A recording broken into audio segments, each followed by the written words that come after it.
թողել գնացել են։ Իրենց պաշտոնները չեն վերցրել, հանձնաժողովի նիստերին չեն մասնակցել, բովանդակային քննարկումներին չեն մասնակցել, ոչ մի օգտակար բան չեն արել Հայաստանի Հանրապետության ժողովրդի բարեկեցությունը 1%-ով, 0.1%-ով անգամ լավացնելու համար։ Դրա համար էլ ազգային ժողովի վարկանիշը այդ օրին ա եղել։ Ու հիմա էլ այդ օրին կլինի, եթե մենք ունենանք նույն որակի ընդդիմություն։ Բայց պարոն Ռուբինյանի հորդորին ոնց որ թե մեր ընդդիմադիրները չեն հետևում եւ շարունակում են նույն բանն անել։ Երբ որ պարոն Ռուբինյանն ասում է զրոյական կետից եկեք սկսենք, պարոն Ռուբինյանը չի ասում եկեք ամեն ինչ մոռանանք, ինչ եղել չի եղել, ոչ։ Պարոն Ռուբինյանն ասում է, որ եկեք չգնանք տրորված ճանապարհով, եկեք նույն սխալները չկրկնենք, հատկապես ձեզ համար ասա ասում։ Մեզ համար էլ է ասում, բայց ես կարծում եմ, որ հատկապես ընդդիմադիր ֆրակցիաներին ասա վերաբերում։ Սա հնարավորություն է ձեզ համար։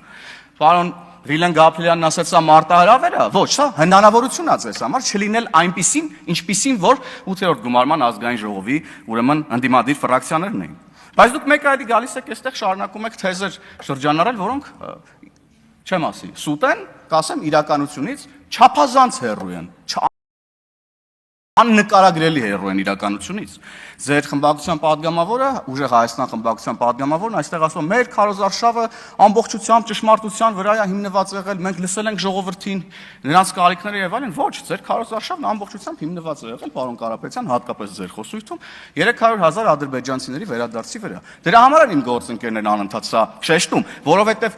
ձեր ասած Էլի չեմ ասում սուտը, իրականությանը չհամապատասխանող մեղմ ասած տեղեկատվությունը ամեն օր էլ ավելի մեծանում է, ամեն օր դուք ավելի մեծ պրոբլեմ եք ունենում, որովհետև ամեն հաջորդ օր ձեր ասածը ավելի է հեռանում ճշմարտությունից, եւ դուք եք ամեն օր ավելի հեռանում ճշմարտությունից, քանի դեռ չեք եկել եւ այստեղ պատասխան չեք տվել։ Այդ ինչեր էիք խոսում։ Այդ ինչ ավտոբուսներով ադրբեջանցիներ էին գալիս, այդ AI-ով եւ այլն եւ այդպես շարունակ։ Այդ ինչեր էիք խոսում դուք ընդհանրապես։ Այդ ինչ մանկապարտեզում ադրբեջանցիներ էին սովորում։ Դուք պետքա գաք, պարոն Կարապետյան։ Քաղաքականությունը դրա մասին է։ Պետքա գաք այստեղից պատասխան տաք Հայաստանի Հանրապետության այն քաղաքացիներին, ում տերորի եք ենթարկել։ Պետքա պատասխան տաք այն քաղաքացիներին, ում տերորի եք ենթարկել նաև ըստ տարածված տեղեկությունների Հայաստանի Հանրապետության սահմաններից դուրս, որ փորձել եք օտարերկրյա ազդեցության շնորհիվ միջոցով Հայաստանի Հանրապետության քաղաքացիներին, ովքեր ապրում են Հայաստանից դուրս, բերեք եւ փորձեք ստիպել նրանց ընտրել։ Փողով կլինի, դրսում աշխատող տարբեր կազմակերպություններում նրանց բարեկամներին ճնշելով կլինի, այստեղ աշխատող նրանց բարեկամներին ճնշելով կլինի եւ այլն եւ այդպես շարունակ։ Դուք ախր սրա մասին շատ լավ գիտեք եւ ես ուղիղ ձեր բոլորի աչքերի մեջ նայելով ասում եմ սա։ Հանգիստ ասում եմ, որտեղ դուք սա գիտեք, սա ճշմարտությունն է, անհերքելի ճշմարտությունն է սա, անհերքելի։ Եվ խոսում եք վարչական ռեսուրսից, իբր քաղաքացիական պայմանագիրը վարչական ռեսուրս է կիրառել եւ այլն եւ այդպես շարունակ, կրկին մերկապարանոց հայտարարություն։ Հարյուրավոր ձայնագրություններ են հրապարակվել եւ շարունակում են դեռ, պատկերացնում եք, շարունակում են դեռ հրապարակվել, մի ամիս անցել է ընտրություններից, դեռ շարունակվում են ընտրակեղծիքների եւ ընտրակաշառքների վերաբերյալ, ուրեմն ձայնագրություններ տարածվել։ Էլի ձեր ֆրակցիայի падգամավորն այստեղ եկավ, եթե չեմ սխալվում, խոսեց ընտանեկան արժեքներից։ Այդ ձայնագրություններում ով ում ինչ հայոյանք ասած չէր տալիս։ Մեկին ասում էր մորդ կբերես քվեարկության, այն մեկ ասում էր Էս կանես, են կանես, ընտանիքի անդամներին փող կբաժանես, դե նրանք 5 հոգի են, էտա ձեր ընտանեկան արժեքների մասին պատկերացումները։ Հա, էտա ձեր ընտանեկան արժեք։ Դուք պետքա գաք այստեղ նաև խոսեք եւ հերքեք, օրինակ իմ ընկալումը ձեր ընտանեկան արժեքների մասին, պատկերացումների մասին, որովհետեւ իմ ընկալումները դրանց վերաբերյալ ձևավորվել են վերջին շրջանում տարածված ձայնագրությունների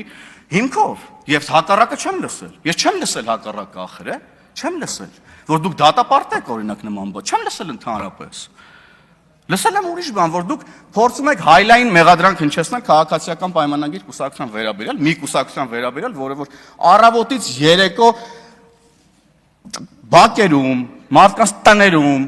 փողոցներում, գյուղերում, բոլոր համայնքներում քարոզարշավ է իրականացրել, ուղիղ կանգնել է քաղաքացիների դիմացը, լսել է եւ վատը, եւ լավը, եւ դրա արդյունքում ձևավորվել է այն ազգային ժողովը, որը որ այսօր ձևավորվել է։ Խոսքա գնում շատ կարևորում եմ, որ անդրադարձակ ուրեմն Ադրբեջանում պահվող մեր հայրենակիցների վերադարձի խնդրին։ Շատ կարևորում եմ, բայց չեմ ընկալում հետեւյալ արտահայտությունը։ Չկա խաղաղություն Եթե գերիները չեն վերադարձել։ Ես ձեզ կասեմ հակառակը։ Գերիները չեն վերադառնա, եթե չլինի խաղաղություն։ Եւ դա մենք հողի վրա ապացուցել ենք։ Խաղաղության գործընթացը որքան ամրացել է, գերիներ են վերադարձել Հայաստան, դուք չգիտեք սա։ Չգիտեք սա։ Գիտեք, չէ՞ դուք սա։ Դուք սա գիտեք, բայց մեկը գալիս է, ինչ է կարել դուք գերիների վերադարձի համար։ Արել ենք այնպես, որ վերադարձել են բազմաթիվ մեր հայրենակիցներ եւ խաղաղության գործընթացը ամրացնելու շնորհիվ են վերադարձել։ Իսկ դուք փորձում եք խաղաղության գործընթացը վիճեցնել, որովհետև էլի դուք, պարոն Կարապետյան, բազմաթիվ արտահայտություններ եք արել, որոնք խաղաղության պայմանագրի ուրեմն վիճեցման մասին է։ Տարածաշրջանային ապաշրջափակման վիճեցման մասին է, թրիփ նախագծի վիճեցման մասին է։ Դրա համար ենք մենք ասում, որ եթե դուք գաք իշխանության, լինելու է պատերազմ։ Եթե դուք գաք իշխանության, օրինակը հարցնում է պարոն Արեգ Կարապետյանն իր տեղից, օրինակ, երբ որ դուք փորձում եք TRIP ծրագրին, ուրեմն բերել խառնել աշխարհի բոլոր հնարավոր պետությունները, որոնք իրար հետ ունեն ամենատարբեր, ուրեմն քաղաքական մոտեցումները, ամենատարբեր դիտարկումները աշխարհաքաղաքական տարբեր զարգացումների մասին։ Այդ մի օրինակ, լիքը օրինակ կարամ բերեմ, բայց ելույթս ներողություն ձեզ օրինակներ բերելու համար չի, որ ժամանակս պետքա ծախսեմ։ Հենց դրա համար ենք մենք ասում, որ սեպտեմբերին կլիներ պատերազմ, եթե դուք գայք իշխանության, դուք ասելով նկատի ունեմ Ուժեղ Հայաստան խմբակցությունը Սամվել Կարապետյանի հետ, Հայաստան դաշինքը Ռոբերտ Քոչարյանի հետ եւ Բարգավաճ Հայաստանը Գագիկ Ծառուկյանի հետ։ Դրա համար ենք մենք ասում պատերազմի եռագլուխ կուսակցություն։ Մենք սրա համար ենք դա ասում։ Ես հիմա ոնց որ բացված կտամ, էլի խի ենք մենք ձեզ անվանում պատերազմի եռագլուխ կուսակցություն, խի ենք չէ, եւ շարունակում ենք այդպես անվանել։ Եվ պոչը, այո, շնորհակալ եմ պարոն Ալեքսանյան, պոչը դե ընդհանրապես հիմա չգիտեմ ուրա վերջերս չեմ լսել ուրեմն պատերազմի եռագլուխ կուսակցության պոչի մասին։ Եվ ամփոփելով։